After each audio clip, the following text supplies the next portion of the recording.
Good evening, everyone.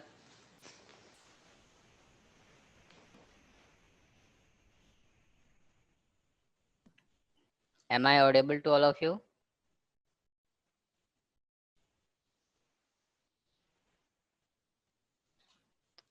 I hope you all are doing good.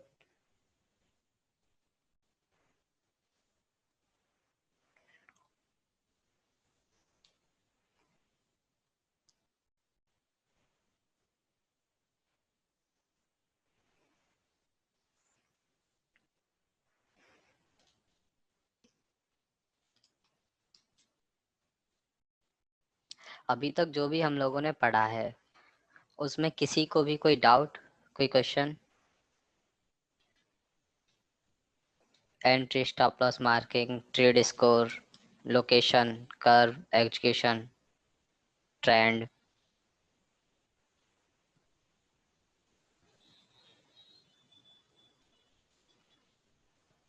किसी को भी कोई डाउट?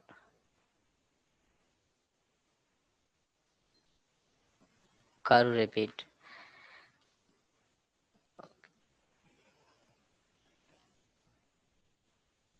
कर्व मार्किंग रिपीट करनी है या फिर कर्व का इम्पोर्टेंस क्या है, लोकेशन का importance?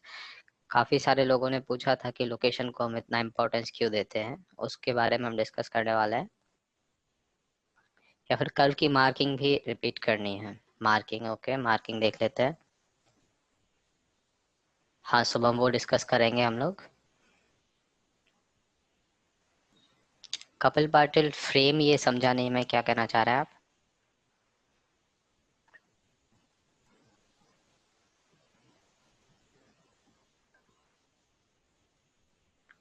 Trade point time frame, ठीक है, ओके।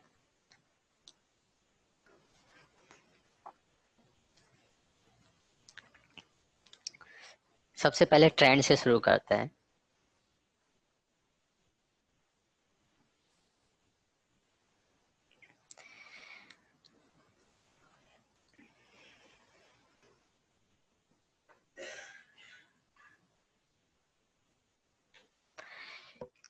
किसी भी स्टॉक का हमें यदि ट्रेंड जानना है, चाहे कोई भी टाइम फ्रेम हो, उसके लिए सबसे पहले हम 50 सिंपल एवरेज जो है वो उस पर प्लॉट करते हैं। 50 सिंपल एवरेज। उसके बाद ट्रेंड के लिए करंट मार्केट प्राइस वाली कैंडल से 7 कैंडल काउंट करके एक वर्टिकल कैंडल ड्रॉ करते हैं। 1 2 3 4 5 6 7, 7 कैंडल पे एक वर्टिकल लाइन हमने ड्रॉ करी है। वो वर्टिकल लाइन 50 मूविंग एवरेज को जहां भी इंटरसेक्ट कर रही है, उस इंटरसेक्टिंग पॉइंट पे हम एक हॉरिजॉन्टल लाइन मार्क करते हैं। अब ये जो हमारे पास आया है, इसको हमने 4 पार्ट में डिवाइड किया है एज ए वॉच। वॉच में यहाँ पे 12 होता है, यहाँ 3 होता है, यहाँ 6 होता है एंड यहाँ 9 होता है। यदि 50 मूविंग एवरेज वाली लाइन 12 से 3 के बीच में ट्रेड कर रही है तो ट्रेंड अप होगा। 3 से 6 के बीच में है तो ट्रेंड डाउन होगा। एंड 3 और 6 वाली ये हॉरिजॉन्टल लाइन के पास में है, ये 6 वाली लाइन 3 वाली लाइन है उसके पास में है, ऐसे जिगजैग जिगजैग स्लो स्लो है, ग्रीन और रेड दोनों का मिक्सिंग कलर बना रही है, तो वो ट्रेंड साइडवेज होगा। इस तरह से हम लोग ट्रेंड देखते हैं।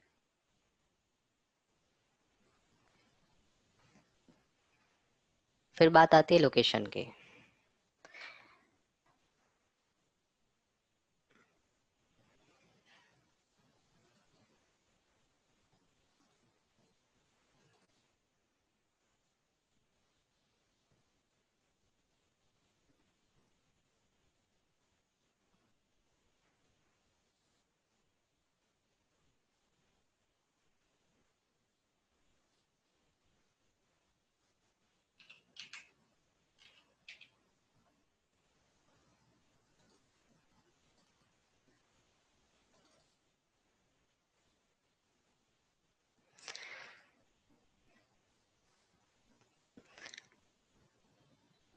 लोकेशन के लिए सबसे पहला स्टेप होता है हमारा करंट मार्केट प्राइस पे एक हॉरिजॉन्टल लाइन मार्क करना।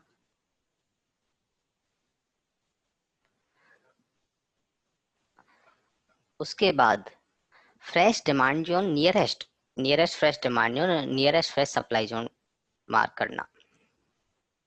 नियरेस्ट फ्रेश डिमांड जोन और नियरेस्ट फ्रेश सप्लाई जोन।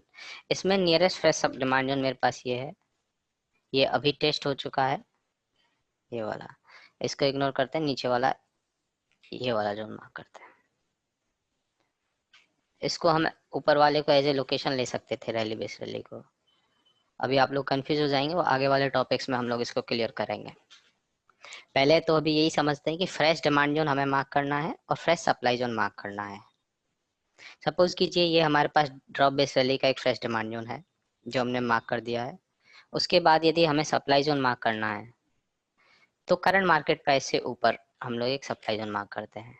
इसमें सप्लाई जोन कोई है नहीं तो मैंने ऐसे ही इसमें हॉरिजॉन्टल लाइन 2 कर दी, जिसको हम नीचे वाली को प्रॉक्सिमल और ऊपर वाली को डिस्टल लेते हैं। फ्रेश डिमांड जोन और सप्लाई जोन मार्क करने के बाद इस एरिया को हम 3 पार्ट्स में डिवाइड करते हैं थ्रू रिट्रेसमेंट टूल। 3 पार्ट्स में डिवाइड होगा, proximal to proximal. Proximal to proximal 3 parts में एरिया को डिवाइड करने के बाद हमारे पास 1 2 3 4 5 ब्लॉक्स हमारे पास यहाँ पर आ गए।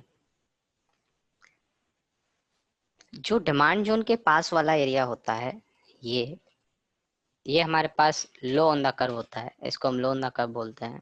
और सप्लाई जोन के पास जो होता है उसको high on the curve, and जो हाई ऑन द कर्व और लो ऑन द कर्व के बीच में जो होता है उसको बोलते हैं हम इक्विलिब्रियम। फिर बचते हैं 2, डिमांड जोन और सप्लाई जोन जो हमने मार्क करे वो एरियाज। डिमांड जोन वाला जो एरिया है उसको हम very low on the curve बोलेंगे क्योंकि उससे ऊपर वाला area low on the curve है। डिमांड जोन वाला area very low on the curve and supply zone वाला area very high on the curve.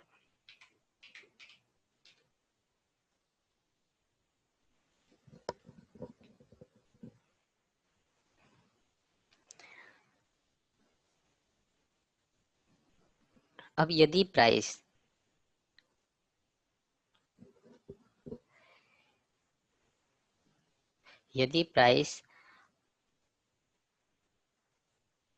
Equilibrium में ट्रेड कर रही है, तो इक्विलिब्रियम में ट्रेड कर रही है प्राइस, तो उसके बाद हमारा स्टेप होता है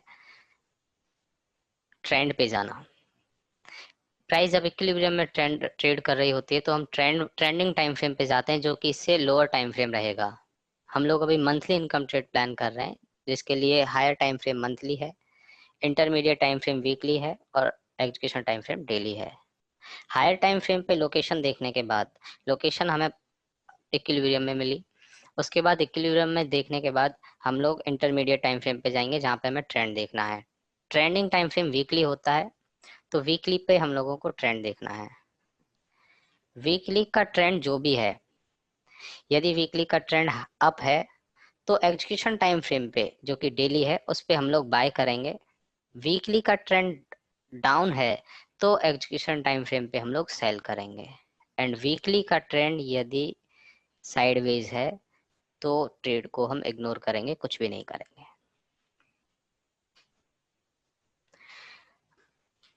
अब यदि price low on the curve और very low on the curve है, लो ऑन द कर्व और very low on the curve है, तो भी हमें ट्रेंड चेक करना है।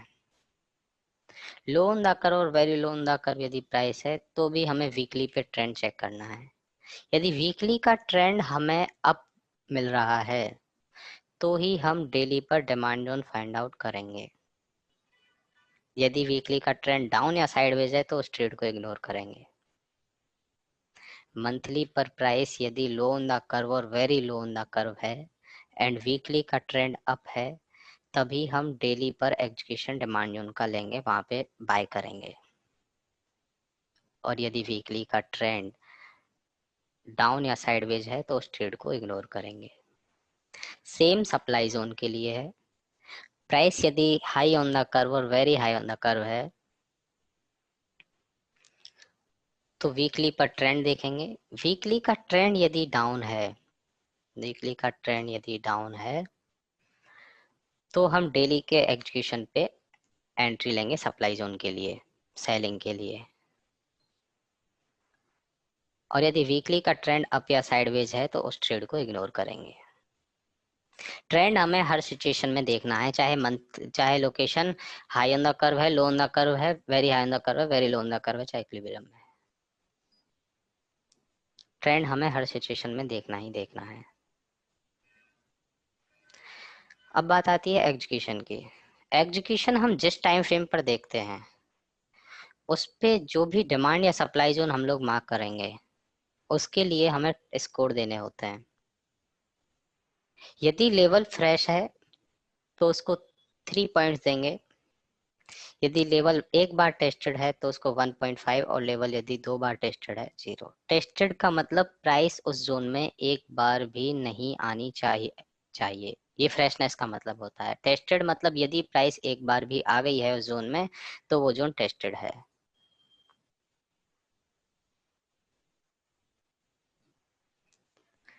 अपनी प्रायोरिटी रहेगी फ्रेश जोन देखना। अब दूसरा स्टेप होता है स्ट्रेंथ। इन्हीं 3 पैरामीटर्स के ऊपर हम लोग जोन फाइंड आउट करते हैं एग्जीक्यूशन के लिए, जहां पे हम entry, stop loss, target mark कर सकें।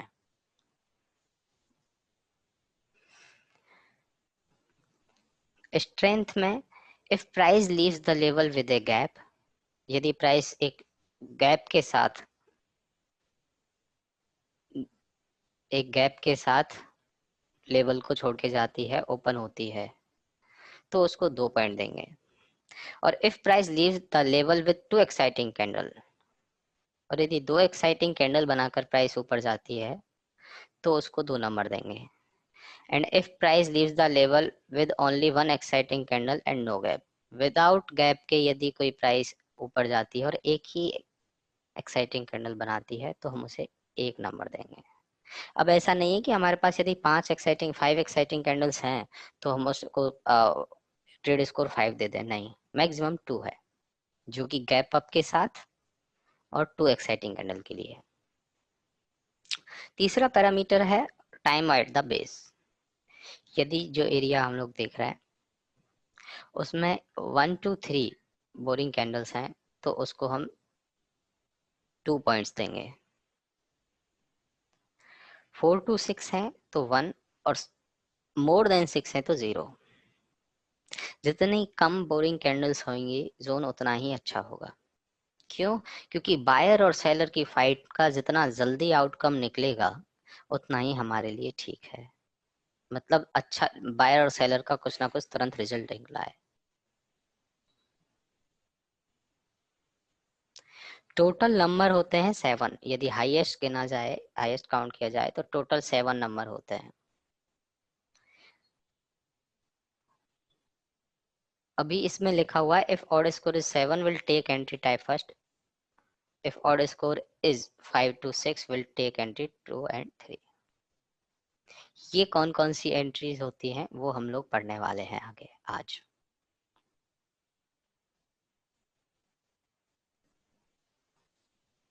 ये मैंने आप लोगों को नोट शेयर नहीं किए थे क्योंकि आप लोगों को यदि मैं शेयर कर देता तो इसका या तो आप लोग प्रिंट आउट निकाल लेते और या फिर इसी में से देखकर अपने नोट्स तैयार कर लेते।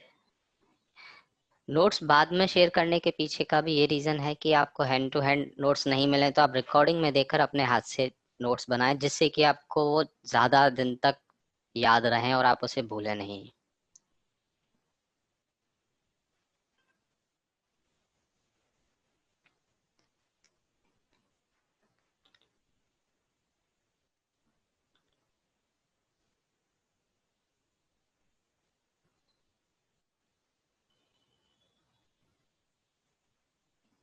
जितेंद्र जी, मैं आपका क्वेश्चन समझा नहीं, क्या कहना चाह रहे हैं आप?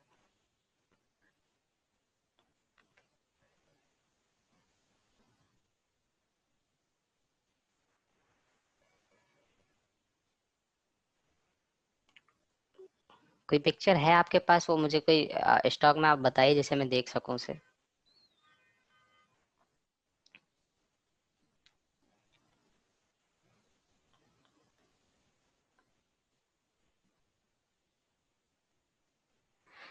गौरव, हमें lower low on the curve and very low on the curve पे भी ट्रेंड देखना है। उसमें ट्रेंड यदि अप है तो ही हम एग्जीक्यूशन लेंगे। यदि साइडवेज और डाउन है इंटरमीडिएट टाइम फ्रेम पे तो हम उसको नहीं लेंगे।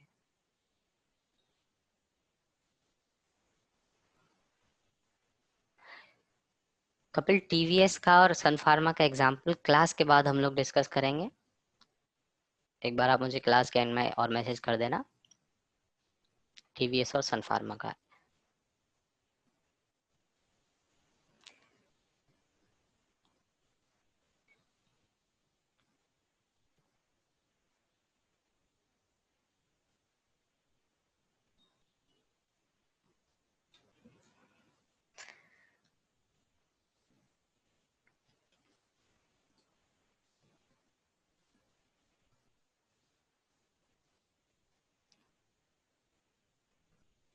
Leg out is above CMP।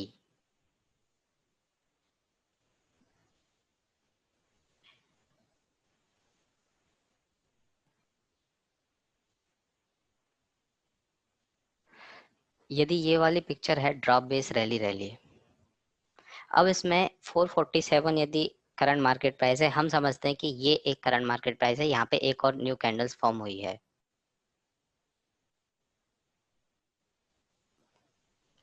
तो भी हम इसे लेग आउट कैंडल लेंगे।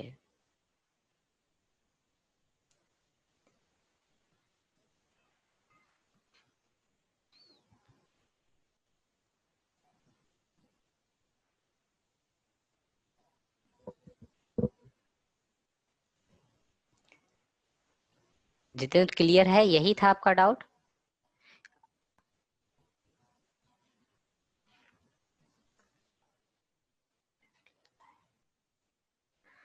इफ लाइन डाउन 50%, यदि लाइन यहाँ पे है, ये समझिए यहाँ पर कोई लाइन है, तो भी हम इसे एक्साइटिंग कैंडल लेंगे, लेग आउट लेंगे।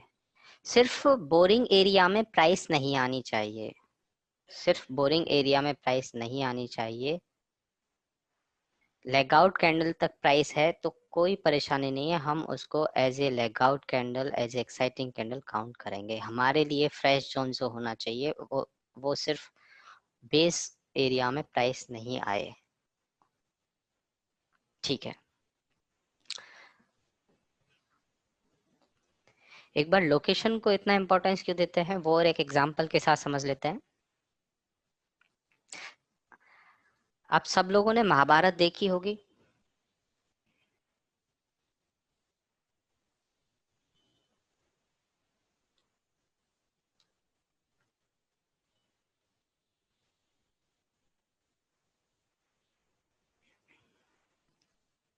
बहुत बार। तो महाभारत के एग्जाम्पल से ही समझते हैं।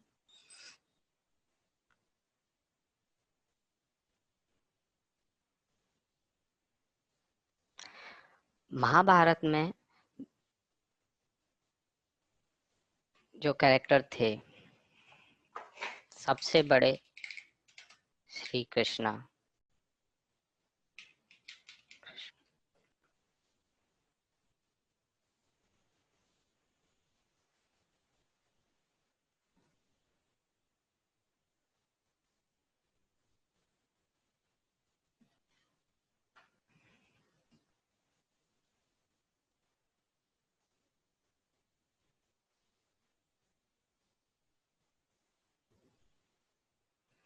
श्री कृष्णा सपोर्ट कर रहे थे अर्जुन को।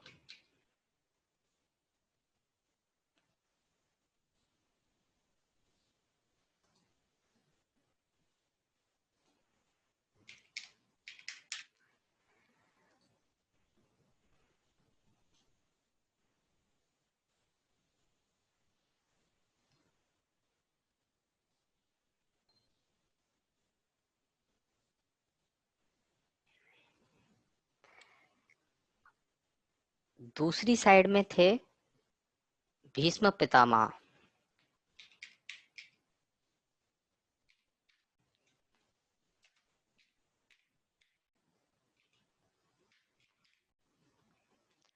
और वो सपोर्ट कर रहे थे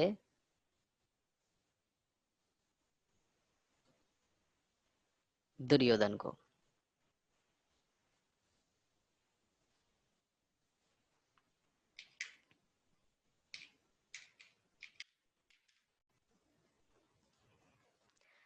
अब इसे हम डिमांड सप्लाई जोन के इक्वेशन में समझते हैं। सपोज कीजिए कि श्री कृष्णा जो है वो डिमांड जोन का हायर टाइम फ्रेम है, मींस लोकेशन है, और भीष्म पितामह है वो सप्लाई जोन का हायर टाइम फ्रेम है, मतलब सप्लाई जोन का लोकेशन है। और अर्जुन और दुर्योधन ये दोनों एग्जीक्यूशन है, अर्जुन डिमांड जोन का एग्जीक्यूशन और दुर्योधन सप्लाई जोन का एग्जीक्यूशन।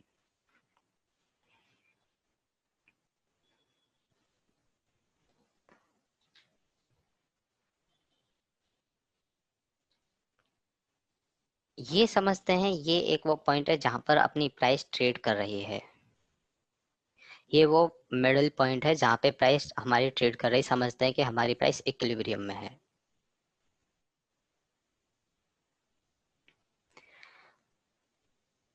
अब जब श्री कृष्णा लोकेशन है और एग्जीक्यूशन अर्जुन है, और ऊपर सप्लाई जोन में भीष्म जो है पितामह भीष्म वो सप्लाई जोन के लिए लोकेशन है, और दुर्योधन जो है वो सप्लाई जोन के लिए एग्जीक्यूशन है। तो एग्जीक्यूशन जहां पे हम एंट्री स्टॉप लॉस लेते हैं वो है दुर्योधन और अर्जुन, और उन दोनों को सपोर्ट करने वाले जो हायर टाइम फ्रेम है वो श्री कृष्णा और भीष्म पितामह है।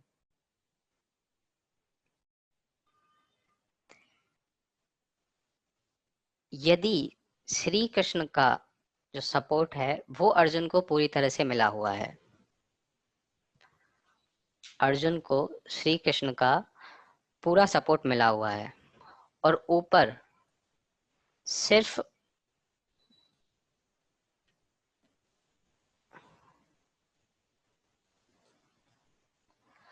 दुर्योधन है ऊपर, वहां पे भीष्म पितामह नहीं है, दुर्योधन को सपोर्ट करने के लिए भीष्म पितामह नहीं है। तो इस वाले केस में अर्जुन ज्यादा पावरफुल रहेगा, मतलब हमारे पास हायर टाइम फ्रेम का जो लोकेशन है, हायर टाइम फ्रेम पे लोकेशन है, और जो हायर टाइम फ्रेम का एग्जीक्यूशन है वो दोनों पास पास हैं। और ऊपर की तरफ यदि हायर टाइम फ्रेम पे कोई बड़ा सप्लाई जोन नहीं है, हायर टाइम फ्रेम पे सिर्फ दुर्योधन है, मतलब execution sorry higher time frame पे कोई सप्लाई जोन नहीं है, मतलब एग्जीक्यूशन टाइम फ्रेम पे एक सिर्फ दुर्योधन ही है, तो इसमें जीतने के चांसेस किसके हैं? अर्जुन के।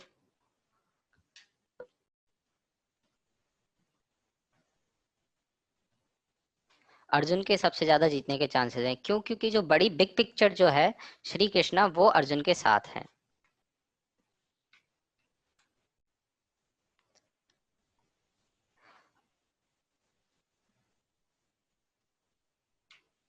अब यदि ऊपर हायर टाइम फ्रेम का हमारे पास सप्लाई जोन है और एग्जीक्यूशन टाइम फ्रेम पे भी हमारे पास सप्लाई जोन है, मतलब भीष्म पितामह और दुर्योधन एक साथ रहकर युद्ध कर रहे हैं, और नीचे की तरफ हमारे पास सिर्फ अर्जुन है, मतलब एक लोअर टाइम फ्रेम पे सिर्फ एग्जीक्यूशन है, बड़े टाइम फ्रेम की पिक्चर लोकेशन नहीं है हमारे पास डिमांड जोन की तरफ। इस केस में जीतने के चांसेस किसके हैं? दुर्योधन के, कि जो बिग प्लेयर जो है भीष्म पितामह वो दुर्योधन के साथ हैं। अर्जुन के साथ श्री कृष्ण नहीं है, इस वजह से भीष्म पितामह के साथ है जी, सॉरी दुर्योधन के साथ भीष्म पितामह है, तो दुर्योधन के जीतने के ज्यादा चांसेस हैं।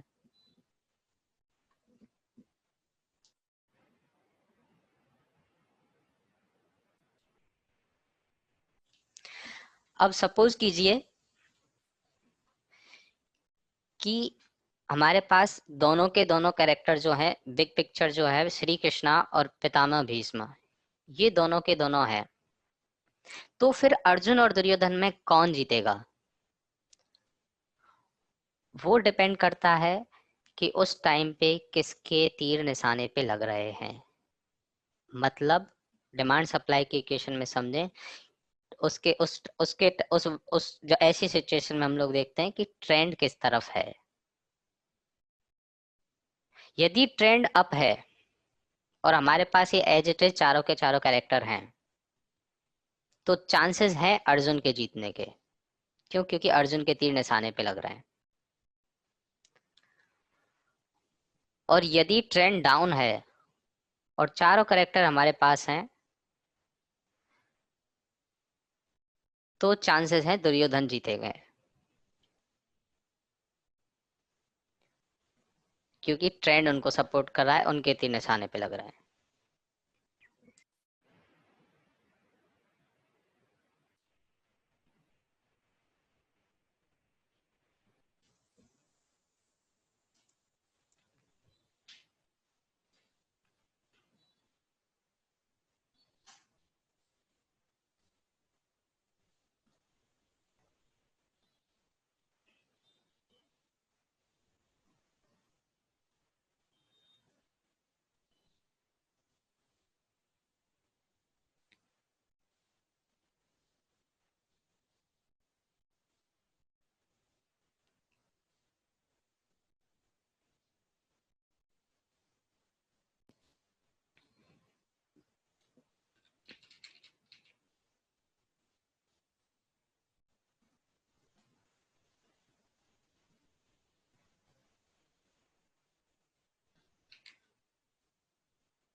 अब ये समझिए, ये नीचे वाले जो ब्लॉक्स बनाए हैं, ये चारों के चारों ब्लॉक्स जो हैं वो श्री कृष्णा हैं, और ऊपर वाले ये जो जिनका बॉर्डर स्मॉल है, वो चारों अर्जुन हैं। यदि श्री कृष्णा अर्जुन से थोड़ा दूरी पर जो है, श्री कृष्णा और अर्जुन में थोड़ी सी दूरी है, श्री कृष्णा और अर्जुन में थोड़ी सी दूरी है, और ऊपर से यदि दुर्योधन है, वो भी भीष्म पितामह के साथ, भीष्म पितामह के साथ दुर्योधन है, ऐसी सिचुएशन में तो चांसेस है कि यहाँ पे हमारा अर्जुन जो है वो हार जाए। क्यों? यहाँ पे जो श्री कृष्ण का जो उनको सपोर्ट था वो थोड़ी दूर दूर हो गया, श्री कृष्ण का सपोर्ट दूर हो गया। और यदि वहीं पे ऐसी सिचुएशन हो कि सिर्फ दुर्योधन अकेले युद्ध कर रहे हैं और अर्जुन के साथ श्री कृष्ण का सपोर्ट तो है पर थोड़ा सा दूर है, और दुर्योधन के साथ तो कोई सपोर्ट है ही नहीं, उस केस में अर्जुन अग्रेसिव है, अर्जुन के जीतने के चांसेस रहेंगे। क्यों? क्योंकि अर्जुन के साथ हायर टाइम फ्रेम की पिक्चर एक बिग प्लेयर उनके साथ खड़ा है।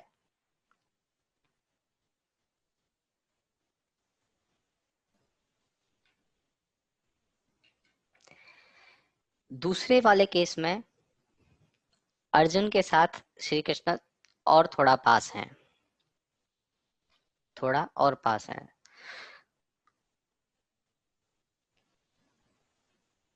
और दुर्योधन अकेले यदि युद्ध कर रहे हैं तो अर्जुन ही जीतेंगे। क्यों? क्योंकि श्री कृष्ण का उनके साथ सपोर्ट है। और वहीं पे यदि पितामह भीष्म दुर्योधन के बिल्कुल साथ कंधे से कंधा मिलाकर यदि चल रहे हैं, सिचुएशन ऐसी है, ये दुर्योधन है और ये पितामह भीष्म है, बिल्कुल कंधे से कंधा मिलाकर वो लोग युद्ध कर रहे हैं, तो इस वाले केस में अर्जुन के हारने के चांसेस है, मतलब हमारा डिमांड जोन जो है वर्क नहीं करेगा। क्यों? क्योंकि श्री कृष्ण का पास से सपोर्ट नहीं है, जितना पास से सपोर्ट दुर्योधन के साथ पितामह भीष्म का है, उतना सपोर्ट अर्जुन के साथ नहीं है श्री कृष्ण का।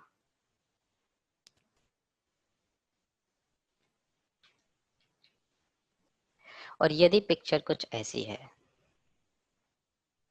कि बिल्कुल पास में ही है, बिल्कुल साथ एक साथ लड़ रहे हैं,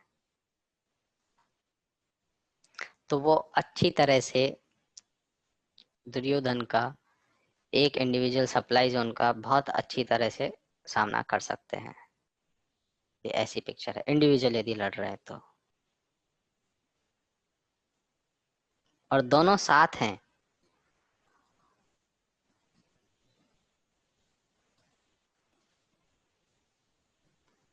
बट पितामह भीष्म अब की बारी दूर हैं।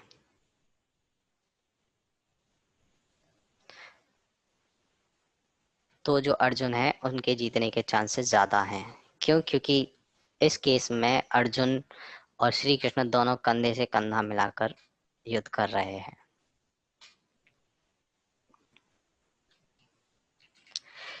फोर्थ वाले केस में यदि अर्जुन और श्री कृष्ण दोनों एक साथ युद्ध कर रहे हैं, अब इस केस में जो पहले ऊपर से तीर आएंगे वो श्री कृष्ण को लगेंगे, उसके बाद अर्जुन तक पहुंचेंगे। तो अर्जुन का पोटेंशियल सबसे ज्यादा हो गया इन चारों केसेस में। मतलब जो ऊपर से सेलिंग प्रेशर आएगा बाद में लोअर टाइम फ्रेम पे आएगा, पहले हायर टाइम फ्रेम पे जाएगा। यदि प्राइस ऊपर से फॉल होती हुई आ रही है, ऊपर से प्राइस यदि आ रही है ऊपर, तो डेली के एग्जीक्यूशन में जाने से पहले प्राइस को मंथली के, यदि हम लोग मंथली इनकम ट्रेड की बात कर रहे हैं, हायर टाइम फ्रेम की पिक्चर में जाना पड़ेगा, उससे पहले लड़ना पड़ेगा। अर्जुन और श्री कृष्ण जितना ज्यादा एक दूसरे के पास होंगे उतना ही अर्जुन के जीतने के चांसेस ज्यादा होंगे। मींस लोकेशन और एग्जीक्यूशन टाइम फ्रेम दोनों जितना पास होंगे उतने ही एग्जीक्यूशन के वर्क करने के टारगेट हिट होने के चांसेस ज्यादा होंगे।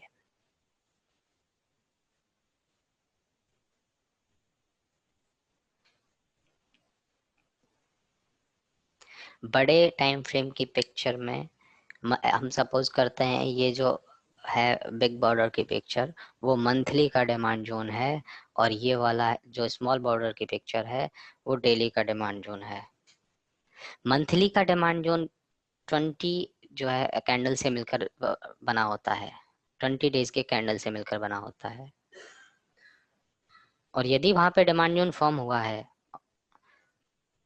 तो सीधी सी बात है वहां पे पेंडिंग ऑर्डर्स भी ज्यादा होंगे, क्योंकि हायर टाइम फ्रेम का डिमांड जोन है।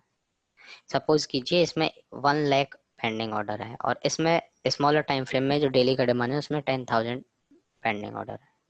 अब यदि 10,000 यहाँ पे है और यहाँ पे नीचे 1 लाख है, इस फर्स्ट वाले केस की बात करते हैं, ऊपर से यदि 15,000 का भी सेलिंग प्रेशर आता है तो उसको ब्रेक कर देगा। और ये यदि ये दोनों एक साथ हैं, 1 लाख के साथ हमें पूरा सपोर्ट मिल रहा है, 10,000 को 1 लाख ऑर्डर का पूरा सपोर्ट मिल रहा है, तो पूरे चांसेस है कि अच्छे से अच्छे सेलिंग प्रेशर को ये फेस कर सकते हैं, अच्छे से अच्छे सेलिंग प्रेशर को फेस कर सकते हैं। सेम केस सप्लाई जोन के साथ होता है। लेवल जितना उतना स्ट्रॉन्ग होगा जितना वो हायर टाइम फ्रेम के पास होगा। सप्लाई जोन और डिमांड जोन का सेम फॉर्मूला है। हायर टाइम फ्रेम लोकेशन के पास एग्जीक्यूशन जितना पास होगा उतना ही लेवल स्ट्रांग होगा, उतने ही उसके चलने के ज्यादा चांसेस रहेंगे।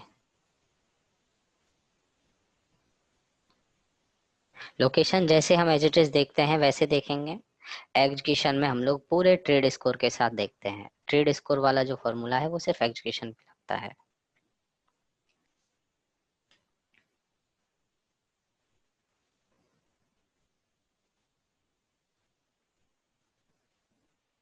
क्लियर हो गया है कि क्यों इम्पोर्टेंट है कोइंसाइडिंग लेवल, लोकेशन को इतना इम्पोर्टेंस क्यों देते हैं।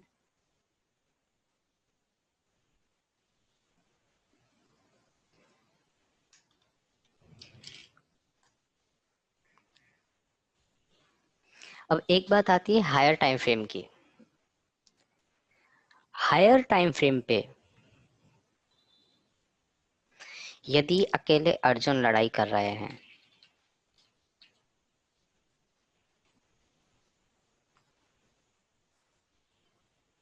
सॉरी हायर टाइम फ्रेम नहीं, एग्जीक्यूशन टाइम फ्रेम की हम लोग बात करें, ऑल टाइम हाई पे प्राइस यदि ऑल टाइम हाई पे है और वहां पे डेली या वीकली का कोई डिमांड जोन है, अमन आ रहा है उस पॉइंट पे अभी, ऑल टाइम हाई पे प्राइस है और वहां पे विदाउट लोकेशन हमारे पास कोई अच्छा एग्जीक्यूशन है तो भी हम उसमें डायरेक्टली एंट्री ले सकते हैं। क्यों? वहां पे सिर्फ और सिर्फ अर्जुन है, ऊपर कोई दुर्योधन है ही नहीं।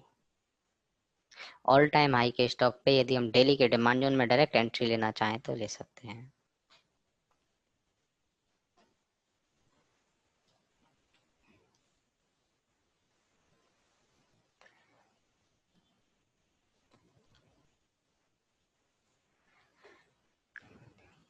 यदि लोकेशन हमारे पास बहुत स्ट्रांग है,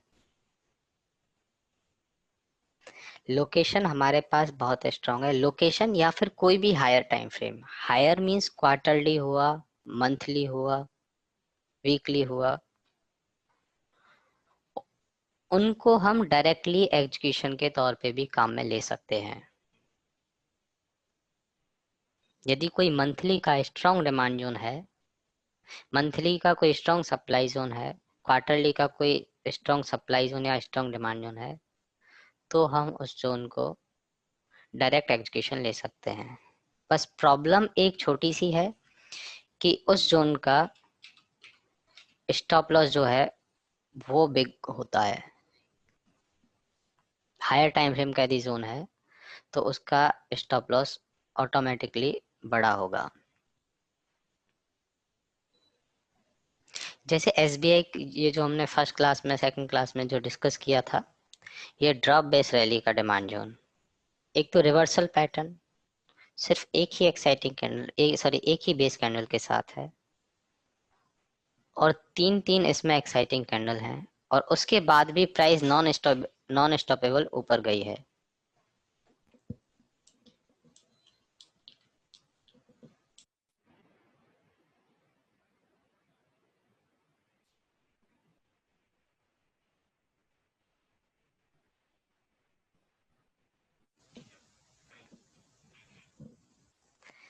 जब ऑर्डिनेंसर स्कोर हमारे साथ पूरा हमें पता चल रहा है कि प्राइस में जो ये जो जोन है उसका ऑर्डिनेंसर स्कोर बहुत अच्छा है और प्राइस ने यहाँ से 157 से 339 340 के आसपास तक का मूव दिया है, ये डिमांड जोन ऑटोमेटिकली बहुत अच्छा हो गया। तो इस जोन में हम एंट्री ले सकते हैं। इसमें हमारे पास एंट्री स्टॉप लॉस की ज्यादा बड़ी रेंज नहीं है। 155 पे एंट्री, अप्रोक्स 13 पॉइंट का इसमें जो है एंट्री और स्टॉप लॉस में जो है वो गैप है।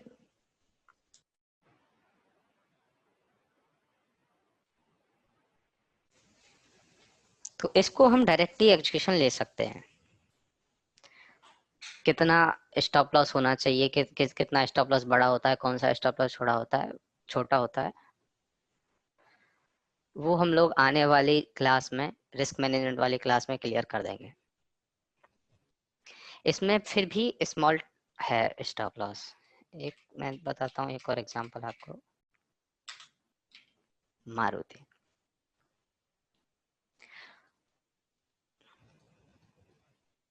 मारुति का जो अभी तक का हाई है वो है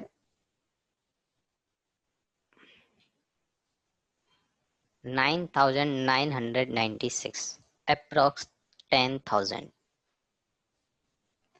10,000 से प्राइस नीचे आई।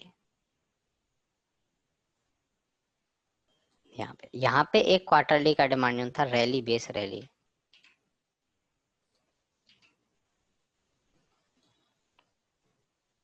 इस डिमांड जोन की हम एरिया की बात करें एंट्री स्टॉप लॉस वाइज तो ये एरिया बहुत बड़ा है।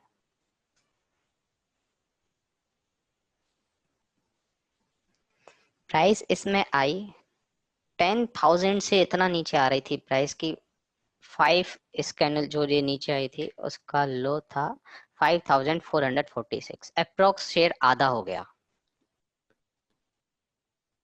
शेयर की रेट आधी हो गई।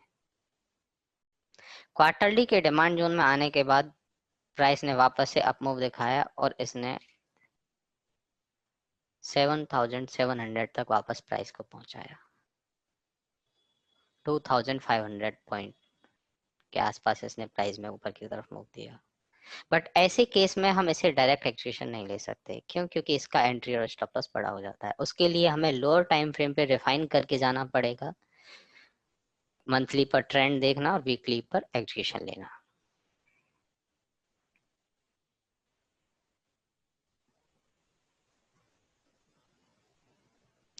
सर जब हम हायर टाइम फ्रेम की बात कर रहे हैं, तो यदि इसको वीक टू वीक लें तो इसका स्टॉप लॉस और भी ज्यादा बड़ा हो जाता है। इस वजह से मैंने इसको बॉडी टू वीक मार्क किया है। यदि हमारे पास ऐसी सिचुएशन एग्जीक्यूशन टाइम फ्रेम पे होती, जो कि ऑब्वियसली बात है छोटा ही होता, या तो डेली होता, वीकली होता, तो हम उसको वीक टू वीक मार्क कर लेते, कोई परेशानी नहीं देते थी।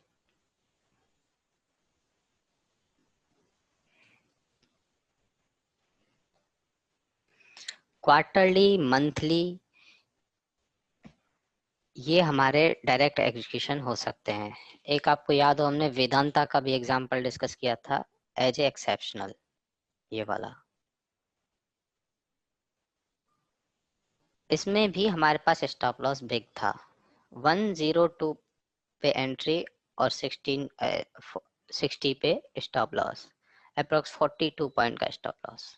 और 100 पॉइंट के लिए, 100 रुपीज के शेयर के लिए 42 पॉइंट का स्टॉप लॉस 42% हो जाता है। अप्रोक्स 40-50% का स्टॉप लॉस लेना बहुत बड़ा होता है। ऐसे केस में हम लोगों को रिफाइन करके लोअर टाइम फ्रेम पे जाना ही होता है।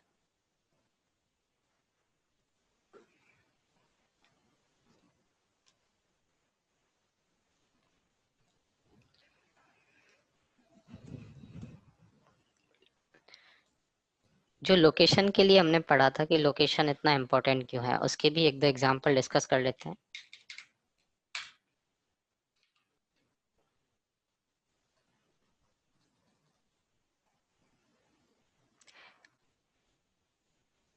पुराने डेटा चेक करते हैं, बैक हिस्ट्री में जाते हैं। अभी तो हमारी करंट मार्केट प्राइस ये है, उसके अकॉर्डिंग जो हमारे पास डिमांड जो है रैली बेस रैली वाला है, वो ये टेस्टेड है, क्योंकि प्राइस यहाँ पे 1 2 3 टाइम्स आ रखी है। बट हम ओल्ड डेटा की बात करें कि इस टाइम पे प्राइस आई थी तो क्या हुआ था, हम लोग ट्रेड देख रहे होंगे। इसमें हायर टाइम फ्रेम पे हमने लोकेशन मार्क कर लिया था, रैली बेस रैली। वीकली पे ट्रेंड अप एंड डेली पे एग्जीक्यूशन, डेली पे एग्जीक्यूशन। वो डेली पे जो एग्जीक्यूशन था वो हमारा ये था, drop base rally reversal pattern का, सिंगल बेस कैंडल एंड दो exciting candle, drop base rally. Price इसमें आई,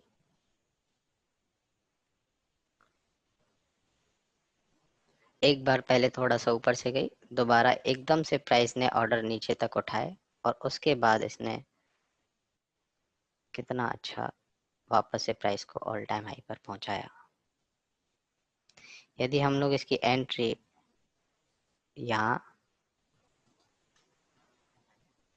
एंड स्टॉप लॉस जो है यहाँ रखते, एंट्री यहाँ और स्टॉप लॉस यहाँ, तो देखिए 42 पॉइंट का हमारा, 42-43 पॉइंट का हमारा स्टॉप लॉस है। प्राइस ने कितना अच्छा नॉन स्टॉपेबल, इतना अच्छा मूव दिया और प्राइस को ऑल टाइम हाई तक पहुंचाया। ये इसका ऑल टाइम हाई था, उसके बाद प्राइस कहाँ तक गई। टारगेट वाला पॉइंट हमने क्लियर किया नहीं कि टारगेट हमारा क्या होना चाहिए, फिर भी हम लोग यहाँ पर रखें जो ऑल टाइम हाई का था, ऑल टाइम हाई जो प्रीवियस ऑल टाइम हाई था, वहां तक हमारा 9:1 के आसपास बैठता है। मतलब यहाँ पे 10,000 का हम लोग स्टॉप लॉस लेते हैं, 10,000 का हमारा स्टॉप लॉस है, तो हमारे पास 19,000 का, 90,000 का हमारे पास प्रॉफिट है। ये रिस्क मैनेजमेंट वाले चैप्टर में क्लियर होगा। सर प्राइस का मूव देखिए, क्यों? क्योंकि प्राइस जो हमारा एग्जीक्यूशन टाइम फ्रेम था वो लोकेशन से कोइंसाइड कर रहा था, drop base rally reversal pattern location से एकदम से बीचों बीच कोइंसाइड कर रहा है। श्री कृष्णा का पूरा सपोर्ट था अर्जुन को। अब एक चीज नोटिस कीजिए, जब प्राइस इसमें आ रही थी इस जोन में, ये जो जोन फॉर्म हुआ था, ये फॉर्म हो गया जोन ड्रॉप बेस रैली का एज ए लोकेशन के साथ, और एग्जीक्यूशन सब कुछ परफेक्ट था। जब प्राइस इसमें आ रही थी तो वो सप्लाई जोन बनाते हुए आ रहे थे, ये एक सप्लाई जोन, ये सप्लाई जोन में प्राइस आई और प्राइस वापस से फिर नीचे की तरफ आ गई। मतलब यहाँ तक के जो भी सेलिंग के ऑर्डर थे, ये कॉन्सेप्ट आप थोड़ा क्लियर अच्छे से ध्यान से देखना, इसी को प्राइस एक्शन बोलते हैं। ये एक छोटा सा पार्ट है प्राइस एक्शन का, कि कैसे चार्ट काम करता है और कैसे चार्ट बताएगा कि टारगेट कहाँ होना चाहिए, कहाँ तक के ऑर्डर पिकअप हो चुके हैं। रैली बेस्ड ड्रॉप का सप्लाई जोन था, वर्क किया और इसने प्राइस को नीचे की तरफ धकेल दिया। दूसरा एक और सप्लाई जोन बना और उसमें प्राइस आई और नीचे की तरफ उसने धकेल दिया। फिर तीसरा एक और सप्लाई जोन बना और उसने प्राइस को थोड़े से दिन यहाँ पे सस्टेन करा के रखा, थोड़ा सा नीचे आई और फिर ये सप्लाई जोन जो है तीसरा वाला सप्लाई जोन बनने के बाद प्राइस इस डिमांड जोन में आ गई थी। मतलब इन ये जो दो सप्लाई जोन थे, इन दोनों सप्लाई जोन के पेंडिंग ऑर्डर वो हैं खत्म हो चुके थे। स्टॉक ने सारे के सारे ऑर्डर जो है यहाँ पर वो खत्म कर दिए थे, जितने भी सप्लाई सेलिंग के जो है ऑर्डर्स थे, पेंडिंग ऑर्डर्स थे, सेलिंग के सारे ऊपर के ऑर्डर खत्म करते हुए आ रही थी। मतलब इस प्राइस को जब यहाँ पर आई तो रोकने वाली कोई चीज नहीं थी, सिर्फ एक ही सप्लाई जोन को छोड़ के। धीरे धीरे जब प्राइस ऊपर से नीचे आ रही थी, अपने सारे सेलिंग के ऑर्डर खत्म करते हुए आ रही थी, सारे सप्लाई जोन को टेस्ट करते हुए आ रही थी। और जब फाइनली ये वाली सिचुएशन में प्राइस पहुंची जहां पे हमारा डेली का एग्जीक्यूशन था, जहां पे हमारा डेली का एग्जीक्यूशन था जो कि लोकेशन से बिल्कुल कोइंसाइड कर रहा था, उसने जब ऊपर की तरफ मूव देना शुरू किया तो ये सप्लाई जोन जो तीसरा बना था वो भी काम नहीं किया। क्यों? क्योंकि यहाँ पे दुर्योधन सिर्फ अकेला खड़ा था और यहाँ पे खड़े थे, और यहाँ पर जो अर्जुन और श्री कृष्णा है वो दोनों साथ मिलकर लड़ाई लड़ रहे थे। दुर्योधन के साथ कोई भी नहीं था, पितामह भीष्म यहाँ पे थे ही नहीं। यदि पितामह भीष्म होते तो भी ऊपर होते, वो दोनों साथ नहीं लड़ रहे होते। तो ये दुर्योधन ने कोई काम किया ही नहीं, और यहाँ पे ये डिमांड जोन इतना ब्यूटीफुली ऊपर गया, प्राइस को अब भेजा इसने, इतना ब्यूटीफुली वर्क किया इस डिमांड जोन ने कि 400 पॉइंट, और यदि जो इसने हाई लगाया था उसको देखें 536 पॉइंट की अप मूव दी, 540 पॉइंट की अप मूव दी। ये होता है कोइंसाइडिंग लेवल के पोटेंशियल। 12:1 का रेशो कुछ रहा है इसमें।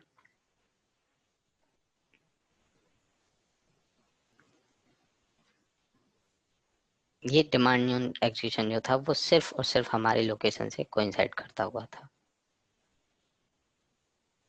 ये ट्रेड अगस्त में शायद क्लास थी उसमें डिस्कस भी करी थी, टेलीग्राम पे भी दी थी।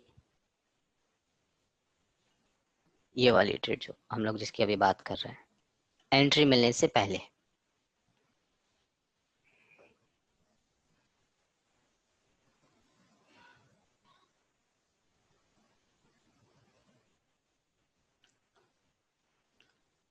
एक और एग्जांपल देखते हैं फेडरल बैंक का।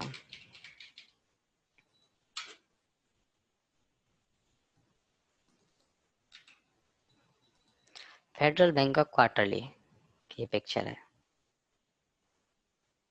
ये रैली बेस रैली का डिमांड जोन,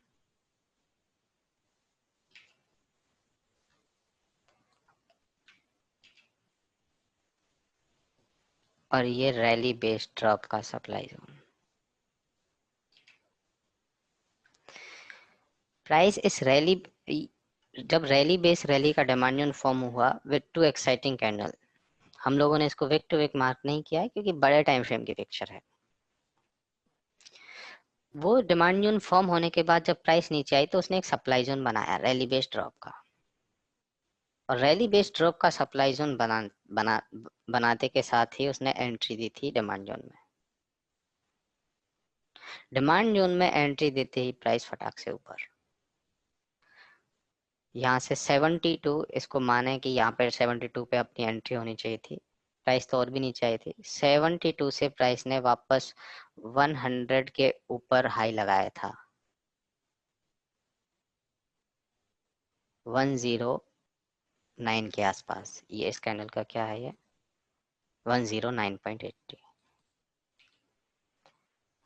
और उसके बाद प्राइस इस सप्लाई जोन में पहुंच गई, क्वार्टरली के सप्लाई जोन में, और क्वार्टरली के सप्लाई जोन से फिर से प्राइस वापस नीचे आई, और अभी ये प्राइस जो है क्वार्टरली और के सप्लाई जोन और क्वार्टरली के डिमांड जोन के बीच सरवाइव कर रही है। ये होता है बिग पिक्चर का पोटेंशियल, और कितना अच्छी तरह से डिमांड सप्लाई वर्क करते हैं।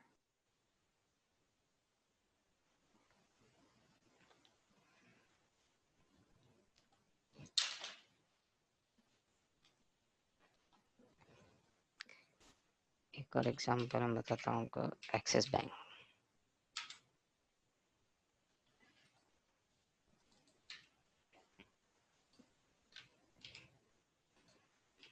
ये देखिए, ये रैली बेस रैली का डिमांड जोन था, ये वाला रैली बेस रैली का डिमांड जोन था, ये भी था, ये चल गया था, इसमें एंट्री आई, एक एक्साइटिंग कैंडल थी, इसके मुकाबले थोड़ी छोटी थी, और यहाँ से यहाँ तक इसने प्राइस को ऊपर की तरफ कर दिया मूव। ये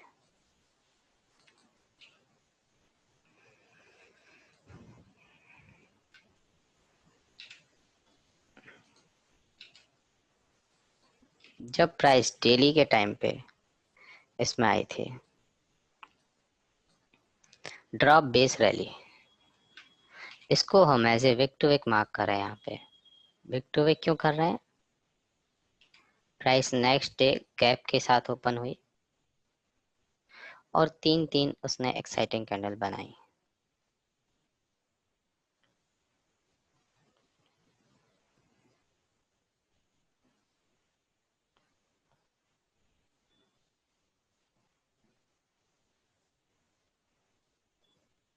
हायर टाइम फ्रेम के जो डिमांड सप्लाई होते हैं वो हमेशा इफेक्टिव होते हैं।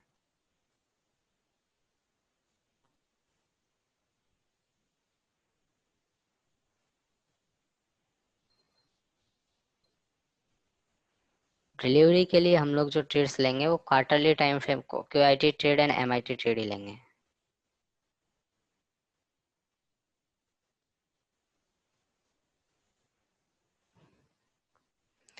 ये डेली का डिमांड जोन हमारे पास बना, और इस डेली के डिमांड जोन में हम लोग एंट्री स्टॉप लॉस प्लॉट कर रहे हैं, 25 पॉइंट का स्टॉप लॉस। और प्राइस जब इसमें आई,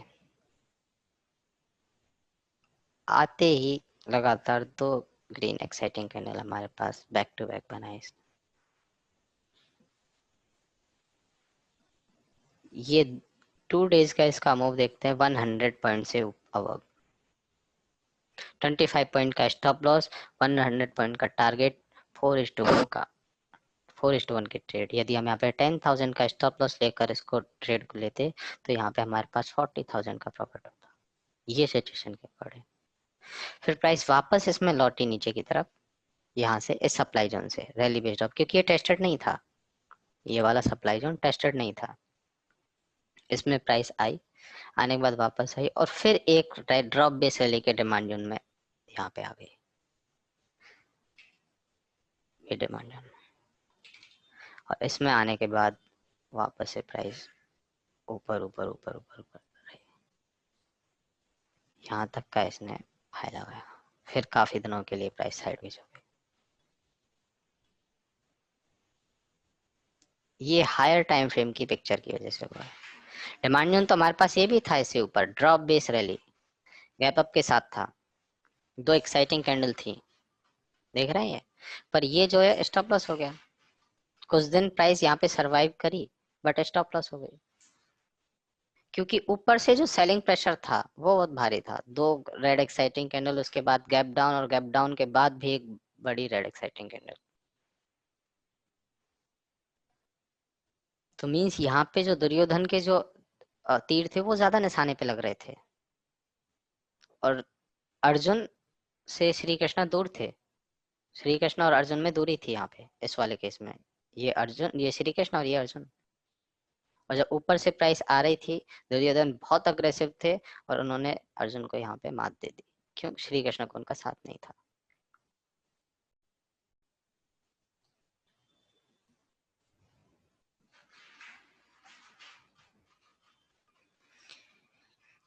ये क्लियर हो गया है आप सब लोगों को, हायर टाइम फ्रेम का इंपॉर्टेंस? 3-4 एग्जांपल हम लोगों ने डिस्कस किए। ओके,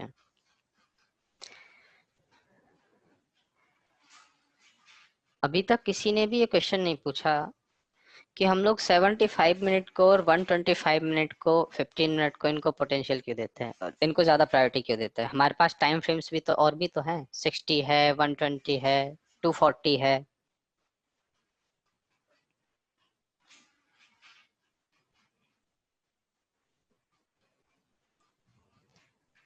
टेक्निकली ये प्रूवन है कि 75, 125 मिनट, 15 मिनट के लेवल जो है ज्यादा काम करते हैं। उसके पीछे का जो टेक्निकल रीजन है वो ये है कि आप लोग मुझे बताइए कि एक दिन में,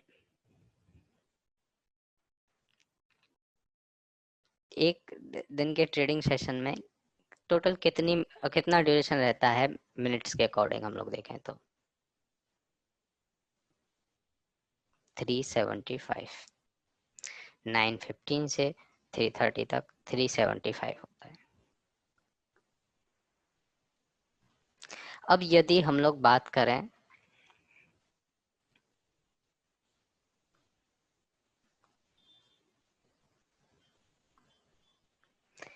कि 375 टोटल ड्यूरेशन है हमारे पास मार्केट का, 375 मिनट्स। अब यदि इसको 120 से हम लोग डिवाइड करते हैं, मतलब 120 की हमारे पास एक कैंडल होनी चाहिए, तो हमारे पास कैंडल के जो नंबर्स आ रहे हैं वो आ रहा है 3.12। मतलब 3 कैंडल्स तो पूरी हमारे पास पूरे टाइम लेकर बनी हुई है, बट जो फोर्थ वाली कैंडल है वो बस इतने 0.125 के टाइम फ्रेम में बनी हुई है। मैं बात करूं इसमें इसमें देखिए, ये एक दिन का डेटा है, ये ब्लॉक्स जो बने हुए हैं वो 1 डे का डेटा है। 1 2 3 4, ये 4 कैंडल इसमें बनी है 120 करने पर। एक कैंडल 120 मिनट की है। ये 1 2 3, ये तीनों की तीनों कैंडल पूरा 120 टाइम फ्रेम, 120 मिनट्स की कैंडल है। बट क्या ये फोर्थ वाली जो कैंडल है वो 120 मिनट की है? नहीं है, क्योंकि उतना ऊपर का मार्केट ही नहीं होता है, उसमें तो फिक्स है 375 मिनट। ये बहुत ही स्मॉलर टाइम की कैंडल है, बहुत ही स्मॉलर टाइम की कैंडल है ये। जब इसमें 120 मिनट की बाइंग, 120 मिनट की सेलिंग वो है ही नहीं, तो हम इसे क्यों इंपॉर्टेंट देंगे? वहीं पे मैं 60 मिनट की बात करूं, इसमें देखिए 1 2 3 4 5 6 7, ये वाली जो कैंडल है वो प्रॉपर 60 मिनट की है ही नहीं। ये बिल्कुल हम कह ही नहीं सकते कि इसमें जो 60 मिनट में जो बाइंग सेलिंग आई है वो ये कैंडल डिनोट कर रही है।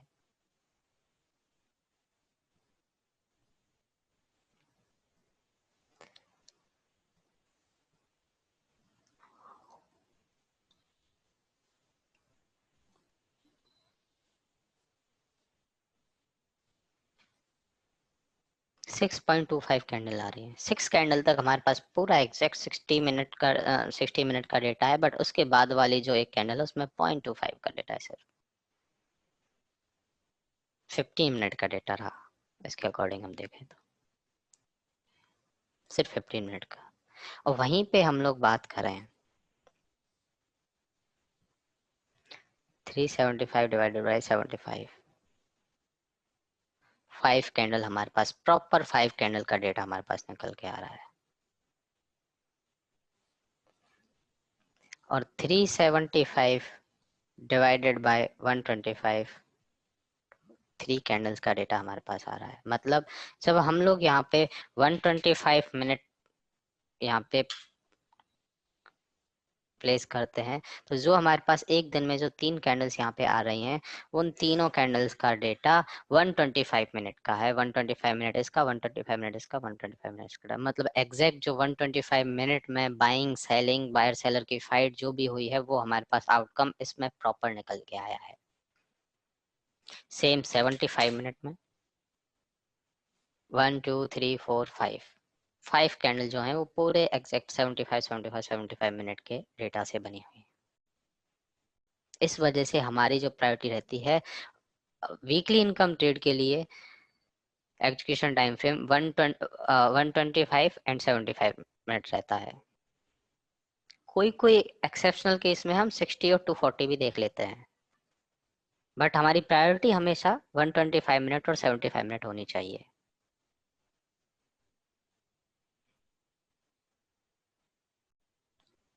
प्रायोरिटी हमेशा 125 और 75, क्योंकि उसमें रियल डेटा होता है एकदम।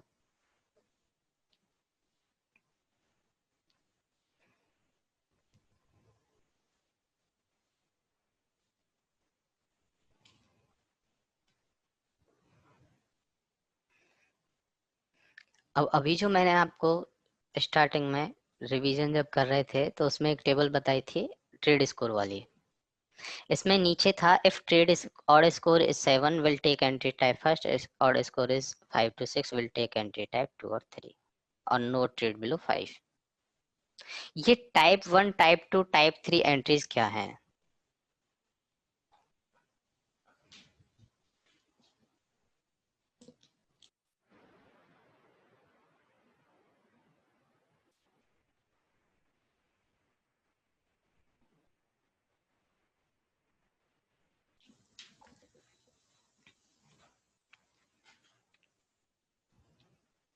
प्रेफरेंस,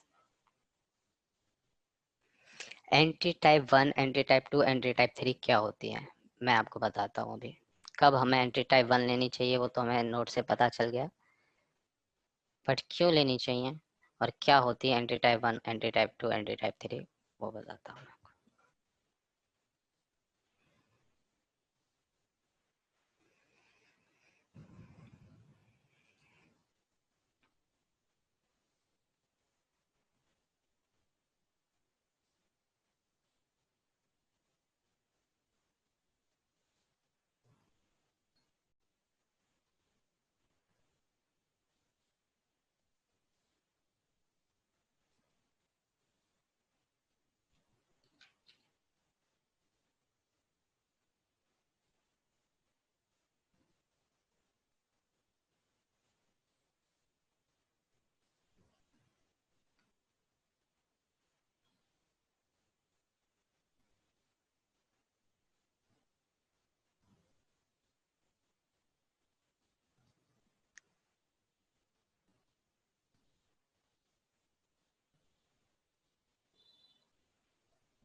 ये हमारे पास 4 पिक्चर्स हैं डिमांड यून की।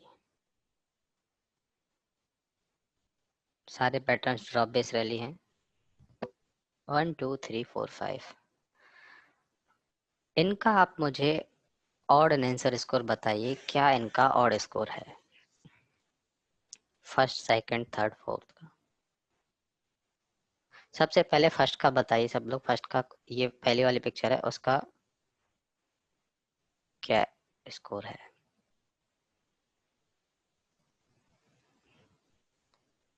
5। बाकी के लोगों को नहीं पता है, प्रैक्टिस नहीं करी, रिकॉर्डिंग नहीं देखी हम लोगों ने।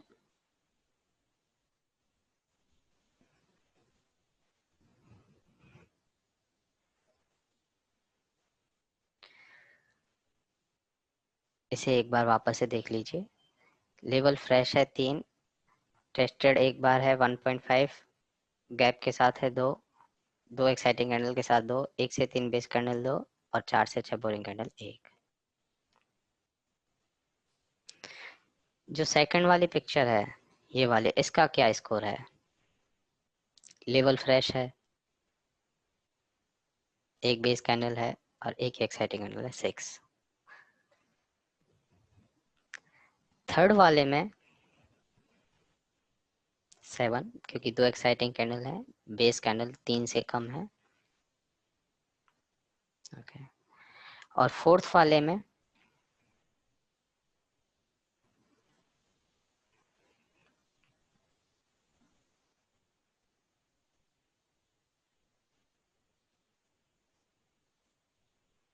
2 एक्साइटिंग कैंडल है, बेस कैंडल 3 से ज्यादा है।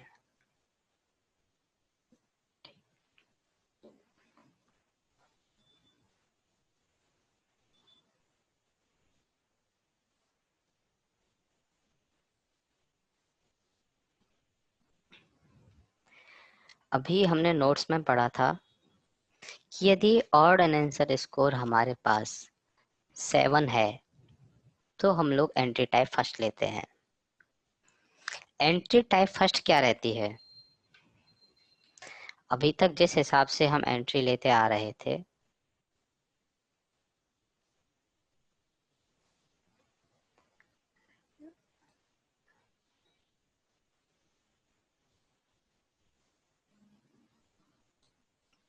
रैली, बेस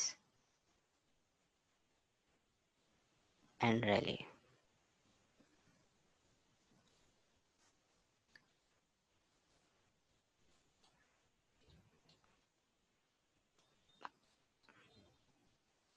हाईएस्ट बॉडी पे proximal line and lowest wick पे, ये डिमांड केस की बात कर रहे हैं, लोएस्ट विक पे डिजिटल लाइन, प्रॉक्सिमल लाइन पे थोड़ा सा ऊपर एंट्री और डिजिटल लाइन के थोड़ा सा नीचे स्टॉप लॉस। प्राइस इसमें आई, आने के बाद जो प्रॉक्सिमल लाइन पे टच करी वहां पे हमने एंट्री ले ली। ये कौन से केस में? जब ऑड स्कोर हमारे पास 7 है, चाहे डिमांड जोन का केस है चाहे सप्लाई जोन का केस है। जैसे ही लाइन प्रॉक्सिमल को जैसे ही प्राइस प्रॉक्सिमल लाइन को टच करती है, हमें एंट्री ले लेनी है।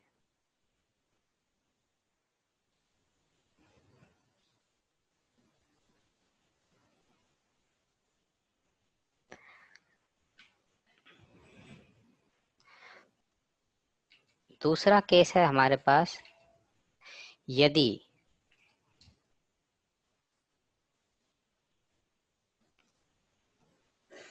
फाइव टू सिक्स हमारे पास ऑड स्कोर है, एवं 7 से बिलो, क्योंकि हमारे पास स्कोर ऑर्डिनेंसर स्कोर जो है वो 6.5 भी हो सकता है, क्योंकि 1.5 वन टाइम टेस्टेड का हम लोग लेते हैं।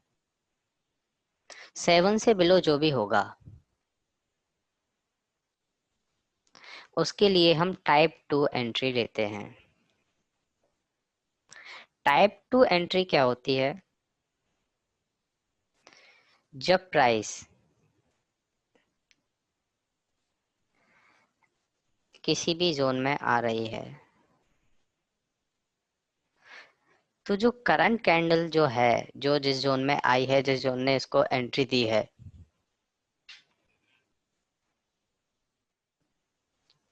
वो इसमें एंट्री देने के बाद नीचे क्लोजिंग दे, और जो नेक्स्ट कैंडल जो है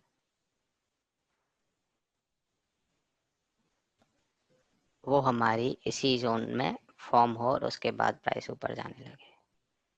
इस कैंड में इस जोन में हमारे पास दूसरी कैंडल जो इसी जोन में फॉर्म होनी चाहिए ऐसे।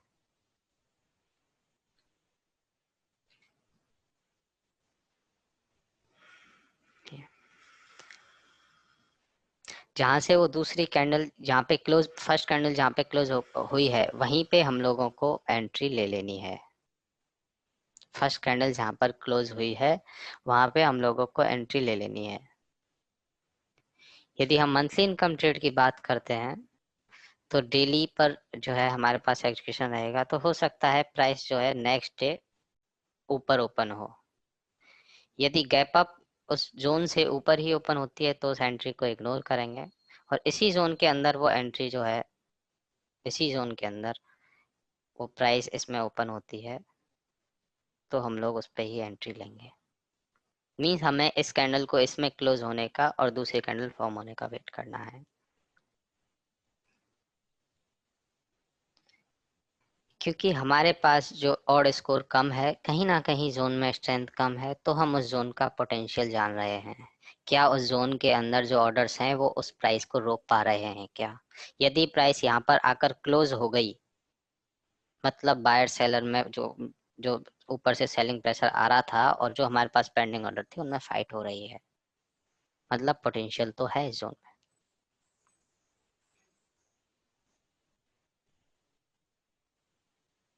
ये होती है टाइप 2 एंट्री। तीसरी होती है टाइप 3 एंट्री।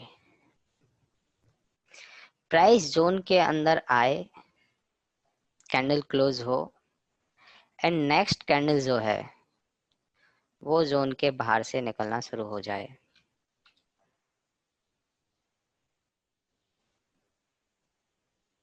जब कैंडल ये वाली क्लोज होकर दूसरी कैंडल बाहर निकलना शुरू हो गई,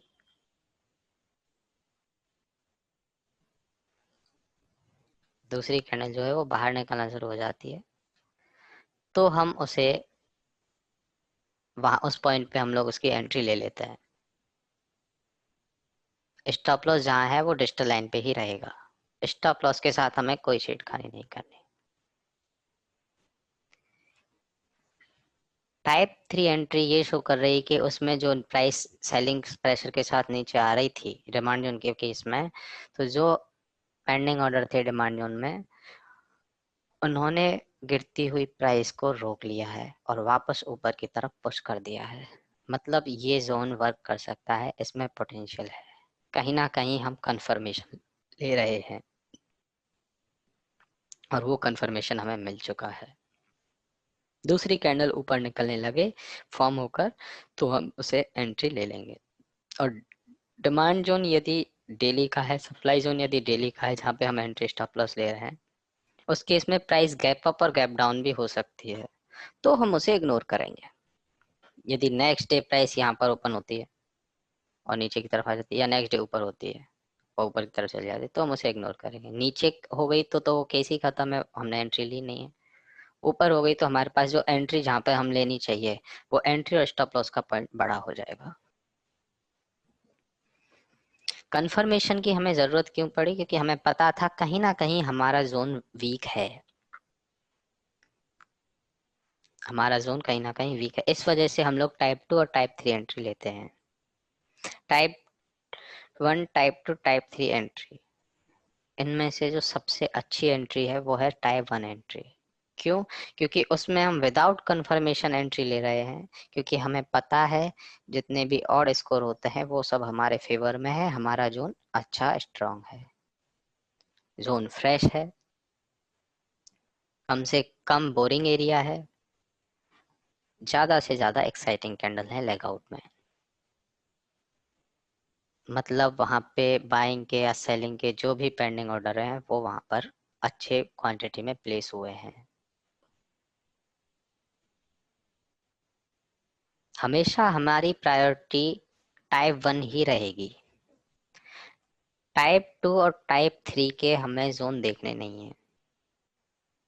हमारी प्रायोरिटी हमेशा टाइप 1 ही रहनी चाहिए, क्योंकि हमें कोई ऐसे कंफर्मेशन की जरूरत नहीं है जिसमें हमें यूँ लगे कि हमने जोन फाइंड आउट करने में कुछ कमी रह गई हमसे, या जोन की स्ट्रेंथ में कोई कमी रह गई।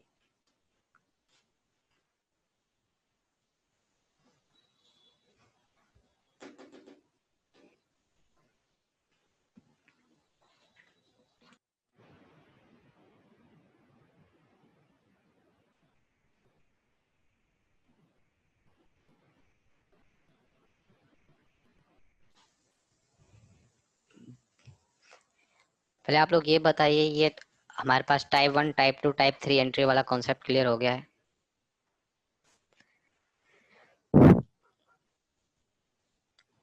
हमें टाइप 1 ही लेनी है, टाइप 2 टाइप 3 को बस याद रखिए। हमें जोन अच्छे से अच्छा ढूंढना है, बेस्ट जोन ढूंढना है, टाइप 1 ही एंट्री लेनी है। सेकंड मैं बता देता हूँ, प्राइस जब ऊपर से नीचे की तरफ आ रही है और जिस कैंडल ने उस जोन में एंट्री दी है उसका हमें क्लोज होने का वेट करना है। यदि वो जोन के अंदर क्लोज हो जाती है और उसके बाद दूसरी कैंडल जो है वो वहीं से उसी जोन में के अंदर से फॉर्म होना शुरू होती है, तो हम वहां पे एंट्री लेंगे।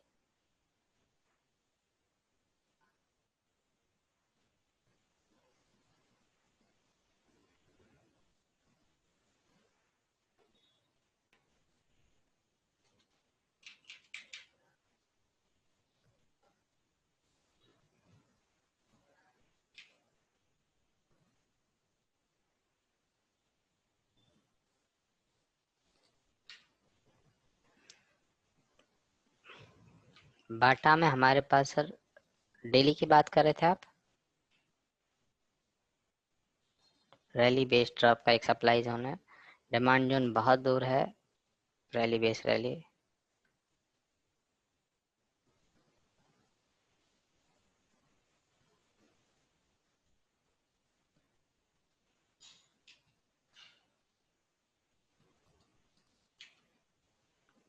वीकली पे ट्रेंड अप है, प्राइस ऑलरेडी हमारे पास हाई ऑन द कर्व है। सबसे पहले बड़ी बात तो हाई ऑन द कर्व में है प्राइस। वीकली पे यदि ट्रेंड अप है तो डेली पे कोई एक्चुएशन हमारा बनता नहीं है। फिर भी हम इसकी बात करें ड्रॉप बेस रैली की, ट्रेंड के साथ जाएं, जो हम एडवांस में आगे सीखने वाले हैं कि इस तरह की ट्रेड कैसे लेवानी है, उसके अकॉर्डिंग देखें तो ये ड्रॉप बेस रैली का अच्छा पैटर्न है। ड्रॉप बेस रैली दो एक्साइटिंग कैंडल के साथ, ये एंट्री अभी तक जो सिखाया है उसके हिसाब से बिल्कुल वैलिड नहीं है, उसके अकॉर्डिंग ये बिल्कुल भी वैलिड नहीं है। ड्रॉप बेस रैली का पैटर्न है और हायर टाइम फ्रेम कहीं भी इसको कोइंसाइड नहीं कर रहा है। हायर टाइम फ्रेम कहीं भी इसको कोइंसाइड नहीं कर रहा है। ऊपर दुर्योधन भी है, पितामह भीष्म भी है, नीचे सिर्फ और सिर्फ अर्जुन लड़ रहा है। श्री कृष्णा बहुत दूर है, यहाँ पे चांसेस हैं कि ये एक दो दिन सरवाइव करे और टूट जाए। मार्केट के सेंटिमेंट्स भी अभी अभी अभी के मार्केट के सेंटिमेंट्स और इस सेलिंग प्रेशर को देखा जाए तो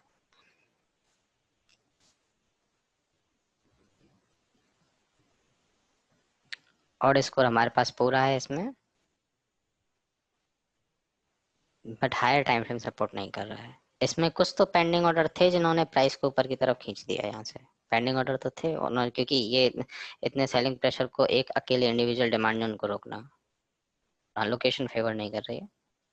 मतलब इसमें पेंडिंग ऑर्डर थे और उसने पेंडिंग ऑर्डर कैसे पता चल रहा है, क्योंकि दो एक्साइटिंग कैंडल है, एक बेस कैंडल है, इस पूरे एरिया को भी बेस माना है तो भी तीन ही बेस कैंडल है और प्राइस ने कितना अच्छा मूव दिया था। जो पेंडिंग ऑर्डर थे उन्होंने अपना काम कर दिया है, एक बार को प्राइस को ऊपर की तरफ पुश कर दिया।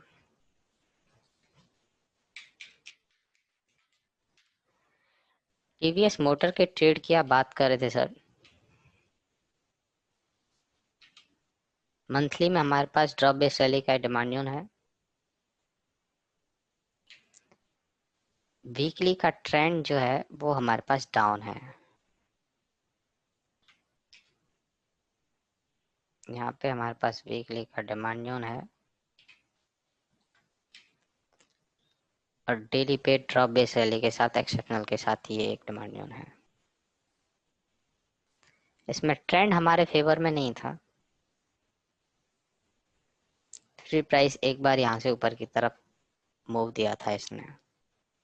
अभी हमारे पास ये एरिया भी बचा हुआ है। आपको बताया था कि प्राइस का ओरिजिन कहाँ से है, ये प्राइस का ओरिजिन है। तो हम लोग जब मार्क करेंगे तो इसको ऐसे मार्क करेंगे।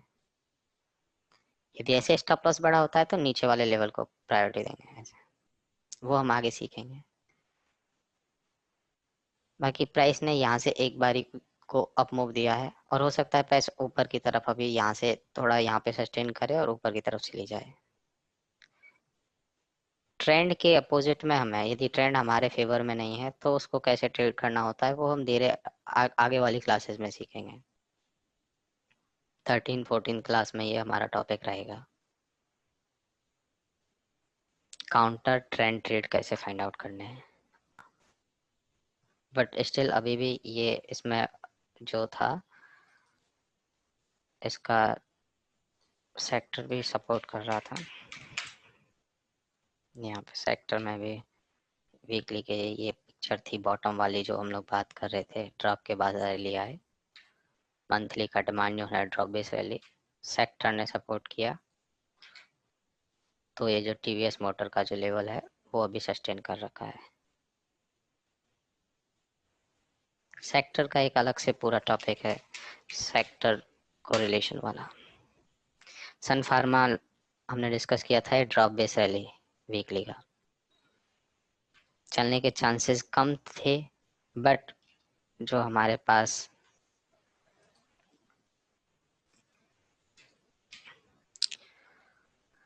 ये था, ये ब्रेक हुआ और ऊपर की तरफ प्राइस चली गई। ये ब्रेक होने के बाद कहीं ना कहीं ये यहाँ से ट्रैप हुआ, ये यहाँ से ट्रैप हुआ।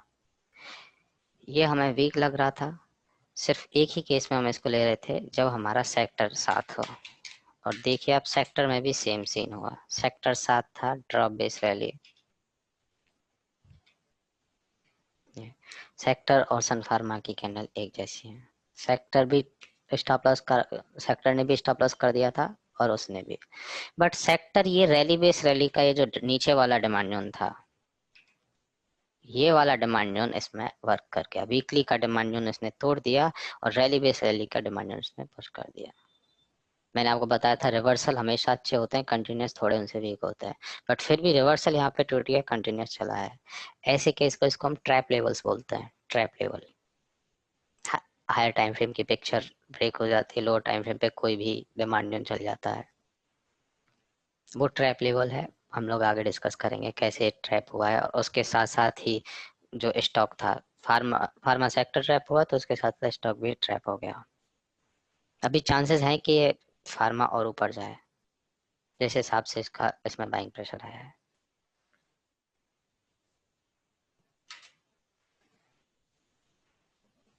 सन फार्मा के भी ऊपर जाने के चांसेस हैं, ये सप्लाई जोन तक। ओके, चलिए, किसी को कोई भी डाउट है आज जो पढ़ाया उससे रिलेटेड?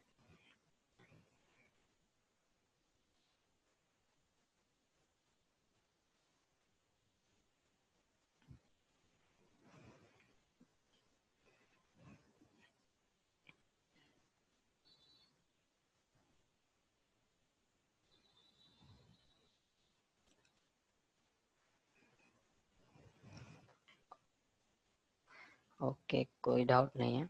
आई होप सबने आज का सेशन एंजॉय किया होगा। सब लोग ग्रुप में अच्छा कर रहे हैं, अच्छा डिस्कशन चल रहा है, उसमें ऐसे ही लेवल शेयर कीजिए, वहाँ पे क्वेश्चन और आंसर जो भी है अपने डाउट्स है वहाँ पे क्लियर कीजिए। ऐसे ही काम करते रहिए, ज़्यादा से ज़्यादा प्रैक्टिस कीजिए।